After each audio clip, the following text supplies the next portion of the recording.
tadbirkorlar bilan uchrashuv o'tkazishimiz kerak. Asl maqsadi tadbirkorlar mavjud muammolar bo'lgani ularni atroflicha hal qilib yordam berish tadbirkorlar. Hozirgi kunda bizada imtiyozli kreditlar bor yoshlarimiz uchun. Sizlarga o'sha yoshlar kreditlarni qisqacha tushuntirib o'taman. Umumiy bank haqida nima savollaringiz bo'lsa bersangiz bo'ladi. Kreditlar, omonatlar, plastik kartalar, hamma pul o'tkazmalar nima savollaringiz bersangiz bo'ladi. Bizada 2025-14 fevralda Prezident 60 son qarori imzolangan. Yoshlar tadbirkorlari rivojlantirishlarni ta'minlash tadbirlar to'g'risidagi qaror. Shu qarorga asosan bizada ikki xil imtiyozli kreditimiz bor. 18% 2 yil muddatga beriladi.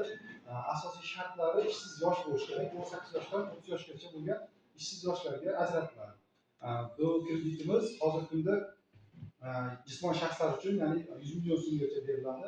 Kafillik yoki sug'urta polis ta'minoti bilan.